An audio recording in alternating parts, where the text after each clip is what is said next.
வணக்கம். இன்றைக்கி நம்ம பார்க்க போகிறது ஒரு ஹேர் பேக் தான்.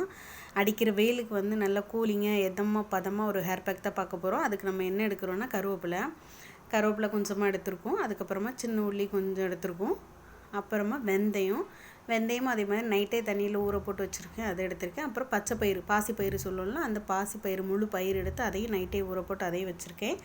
அப்புறமா சோத்துக்கு தலை ஆலோவேரா சொல்லுவோம், அதையும் எடுத்து வச்சுருக்கேன். இதெல்லாம் நம்ம மிக்சியில் போட்டு கிரைண்ட் பண்ணி எடுத்தோன்னா நல்லதாக ஒரு ஹேர் பேக் கிடைக்கும். அடிக்கிற வெயிலுக்கு நம்ம ஷாம்பு யூஸ் பண்ணோன்னா இன்னும் தான் நம்ம முடி ட்ரை ஆகும். அதுக்கு நம்ம இதை எடுத்தோன்னா நல்லா கூலிங்காக இருக்கும், முடிக்கு ரொம்ப நல்லது. அப்புறமா இதை யூஸ் பண்ணிவிட்டு நம்ம ஒரு அதிகபட்சம் 20 நிமிஷம் தான் வைக்கணும். அதுக்கு மேலே வச்சா சளி பிடிச்சிக்கிடும். அதனால் 20 நிமிஷம் வச்சுக்கிட்டு நல்லதாக ஷாம்பே போட வேண்டாம், இதை வச்சு நல்லா தலையை வாஷ் பண்ணி எடுத்துக்கலாம். நான் இதை அரைச்சி வச்சு இந்த ஹேர் பேக் போட்ட நேரமோ என்ன தெரில, நல்லா மழை வர மாதிரி இருக்குது, கிளைமேட்டே சேஞ்ச் ஆகி போய் இருக்குது. இருந்தாலும் இதை போட்டுட்டு நான் உடனே வாஷ் பண்ணி எடுத்துக்கிட்டேன்.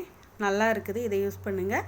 ஷாம்பே போட வேண்டாம், அதுக்கு பதில் இதை யூஸ் பண்ணோன்னா அடிக்கிற வெயிலுக்கு நம்ம முடிக்கும் நல்லது, நமக்கும் நல்ல குளிர்ச்சியாக இருக்கும். வீடியோ பிடிச்சிருந்தா லைக் பண்ணுங்கள், ஷேர் பண்ணுங்கள், கமெண்ட் பண்ணுங்கள். தேங்க்யூ.